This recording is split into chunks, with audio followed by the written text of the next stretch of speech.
fighting, and the plan is not the same.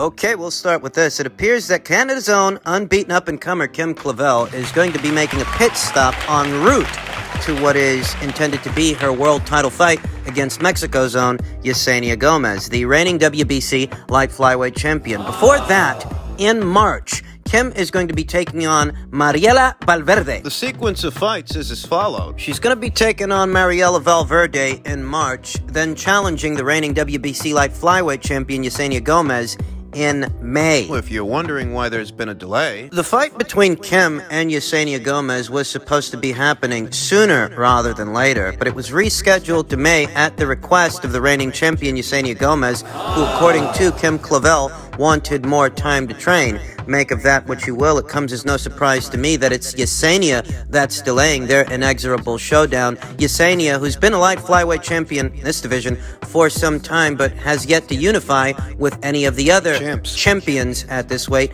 and take on some of the tougher challengers as well. The story is Yesenia wants more time, so she's getting more time. So in the mean in-between time, Kim Clavel is going to be keeping busy with Mariela Valverde, who sports a professional record. Mariela is on a 7-fight winning streak, having not lost a fight since 2017, roughly 4 years ago. Though it's important to note that most of those victories Mariela racked up are over girls that were making their pro debut. 5 out of the 7 girls she's beaten in her 7-fight winning streak, 5 of them were making their pro debuts. These are girls that never won or lost a boxing match, girls that had no professional experience as boxers. Thus, she might be in the winner's bracket, she might be on a 7-fight winning streak, though it's not the kind of winning streak you can read all that much into. Not when, for the most part, you've been fighting girls that don't have much experience fighting. I like Kim Clavel to win the fight, and I like Kim to win it on points. The very capable, athletic Kim Clavel, who shows some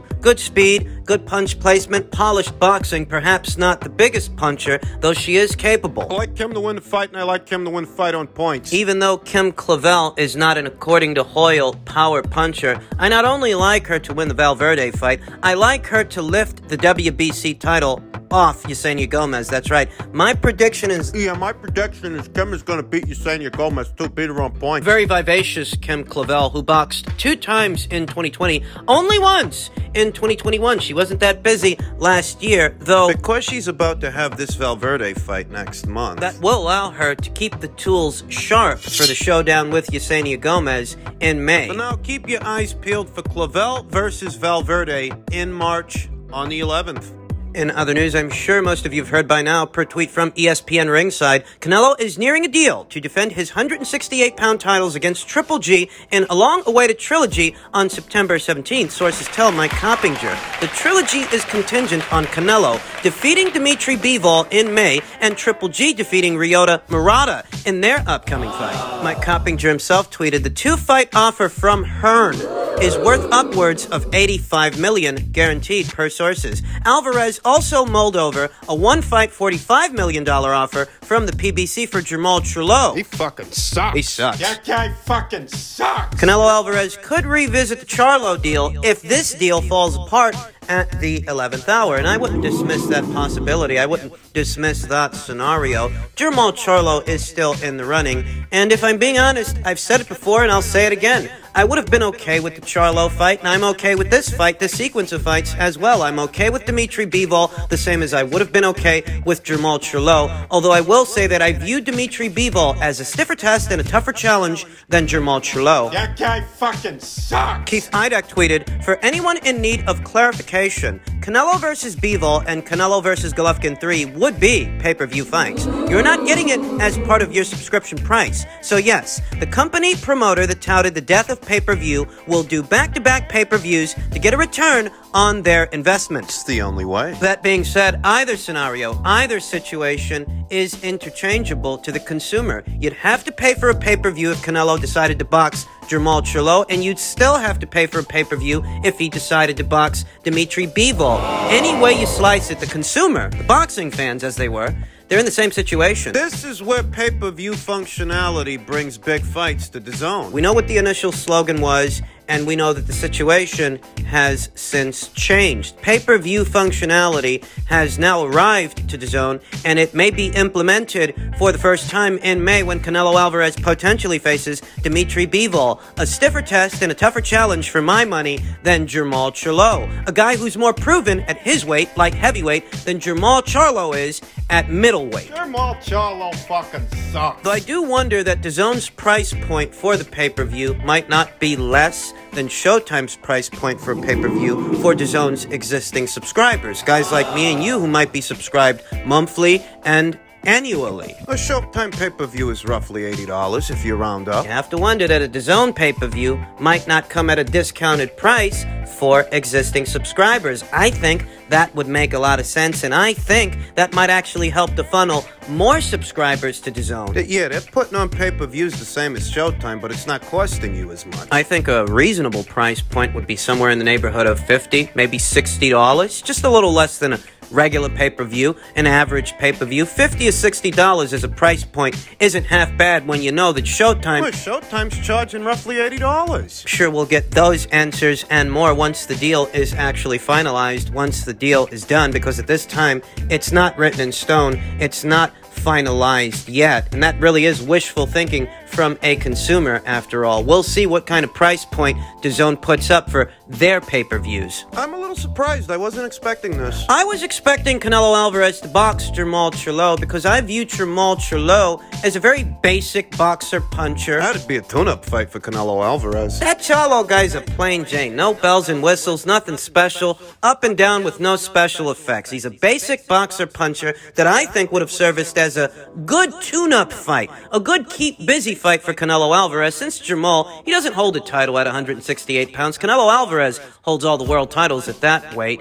And he doesn't offer up very much to Canelo Alvarez in terms of legacy or marquee value. Canelo would be the only marquee guy in that fight. Lest we forget, they put Jermall Charlo on pay-per-view once, at least once before, and the numbers for that pay-per-view when they came in, they wasn't nothing to write home about. For all the bellyaching you normally see online from guys that claim to be Jermall Charlo fans, where the fuck were these people when they put him on pay-per-view? Because the pay-per-view underperformed. It only brought in a little over 100,000 buys. I'm telling you, for all the bellyaching you see on YouTube and Twitter about this Jermall Charlo guy, his fans seemed non-existent when he was actually on pay-per-view. I'm just telling you, he don't bring much to the table. I would have actually been okay with Canelo Alvarez picking him and taking him on in a tune-up fight, a keep busy kind of fight, keep busy kind of situation, in spite of Jermall not bringing a belt for Canelo Alvarez to win and not having much marquee value to date. Gennady Golovkin is still the biggest name in the middleweight division. He's still a bigger name than every other middleweight champion in that entire weight class. So that really doesn't help Jermall Charlo's plight, and perhaps that's why Eddie Reynoso and Canelo Alvarez are willing to revisit a Golovkin fight, because Gennady Golovkin is a reigning world champion, middleweight champion, the same as Jermall, but he's got a lot more marquee value than Jermall. Yeah, neither one of them are bringing a belt for Canelo to win, but Gennady Golovkin has a bigger name globally than Jermall Charlo does. That is likely what influenced Eddie Reynoso, influenced Canelo Alvarez to revisit a Golovkin trilogy. The fact that here today in 2022, Gennady Golovkin still has the biggest name in the middleweight division. Man, some people are complaining that Golovkin is old and past it. Hey, maybe he is. Maybe he's not the same guy that he used to be, but I can guarantee you that if it were Golovkin versus Charlo or Golovkin versus Andrade, these guys wouldn't be complaining. They're only complaining because it's Canelo. What they are expecting is for Canelo Alvarez to afford opportunities to fighters in three separate weight classes. 160 pounds, 168 pounds,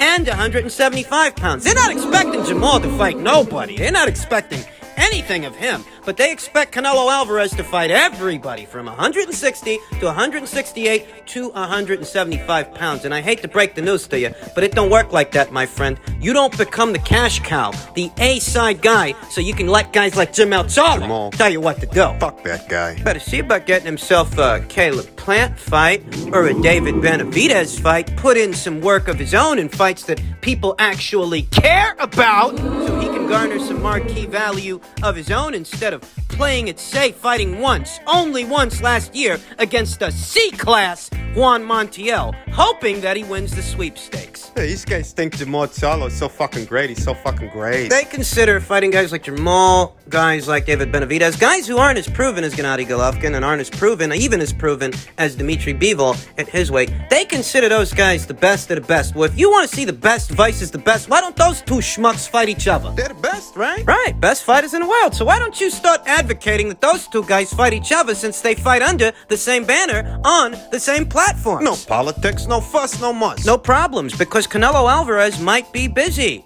for the next two fights. He might fight Dmitry Bivol next and Gennady Golovkin afterwards. And you guys can't spend the next 12 months sitting on your hands hoping he'll get around to you. Your job. Now this deal, this two-fight deal, if it's finalized, it's beneficial to Canelo, beneficial to his bank account, beneficial to his wallet. It's beneficial to him, but it's also beneficial to the sport of boxing, because this puts all these other guys that are out there in a situation to where if they want to make money and they want to make a buzz, they want to make some waves, they want to create a splash of their own, they got to get out there and fight. And they got to get out there and fight each other. We know that there are ongoing negotiations at light heavyweight between the Joe Smith Jr. people and the Artur Better Beef people. Those are two guys, two champions that ain't waiting around for Canelo, and that's good, because that means we get more than one significant fight at light heavyweight. We get Canelo Alvarez versus Dmitry Bivol, and we get Better Beef versus Smith Jr.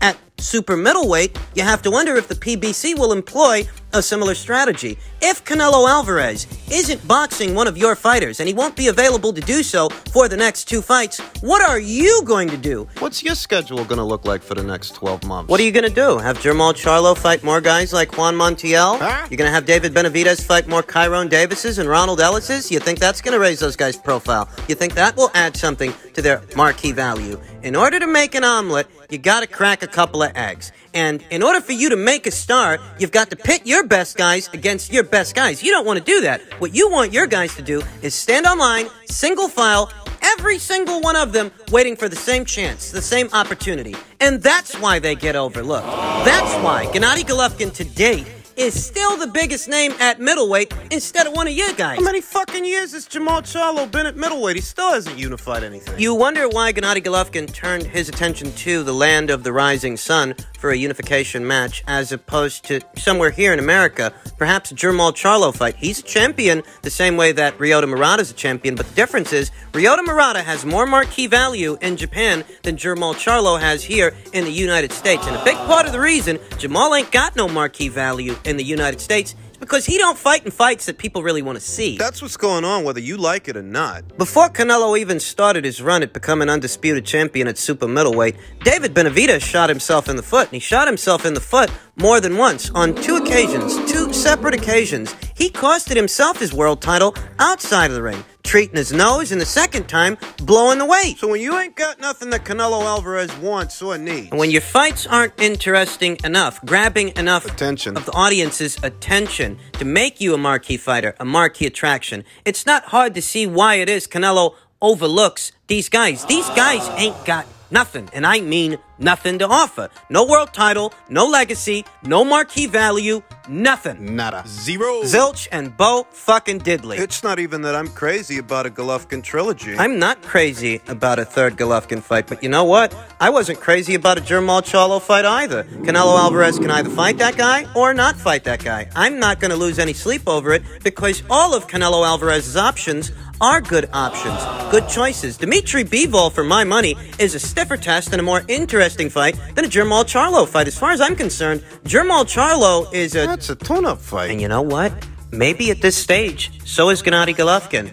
Maybe time has caught up to him, and maybe at this point, he's a tune-up fight for Canelo Alvarez also. The difference is, he make more money tuning up with Gennady Golovkin than he'd make tuning up with Jermall Charlo. Same way Gennady makes more money unifying with Ryota Murata than he'd make unifying with Jermall Charlo. Not that I think Jermall Charlo was ever serious about unifying titles with Gennady Golovkin so much as he'd name drop him, use his name in interviews, because he knows, like I know, like you know, Gennady Golovkin still has the biggest name in the middleweight division. He represents the most marquee value for any boxer boxing at 160 pounds. We all know that Jermall Charlo wasn't about to cross the street for that fight, so let's not waste each other's time. Let's not kid ourselves. Gennady Golovkin is not a free agent. He's under contract. He's not Canelo Alvarez. He's not a network and promotional free agent. He doesn't have the liberty to cross over to the Showtime and/or Fox side of things. So if you want him, you have to go get him. Now, how many of you guys out there think that Jermall Charlo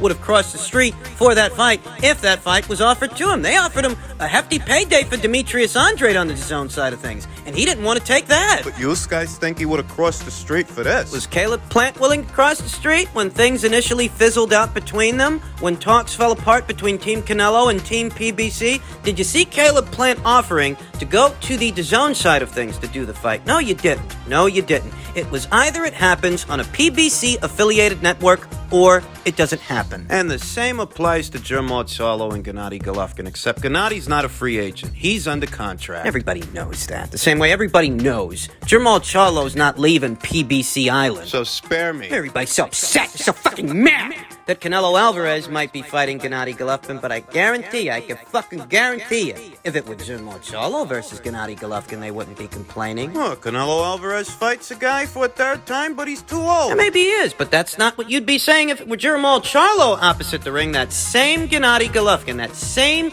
exact guy. And it's these kinds of inconsistencies, coupled with other factors, that the biggest advocates for Jermall Charlo seem to be guys that don't actually contribute to the sport of boxing, don't actually buy pay-per-views. Well, those are the only guys that are quote-unquote supporting you. Well, you might as well have no support at all. They're not buying your fight. I'm telling you now, I would have been perfectly alright, perfectly okay with Canelo Alvarez tuning up with Jermall Charlo. But if he's passing him over, if he's passing him by, that's why. You better find somebody else to fight in the next 12 months, my friend. And it better be somebody better than a Juan Montiel. It better be somebody interesting enough that your marquee value can actually benefit from it, because playing it safe has been a detriment to your marquee value. Well, you better fight David Benavidez or somebody. You have no power here. The paying public is not behind you. Outside of a couple of faceless accounts on Twitter. Nobody cares that much about what you're doing. You have to make them care with your fights. This still gets finalized. I'm very curious to see what the PBC is going to do about it.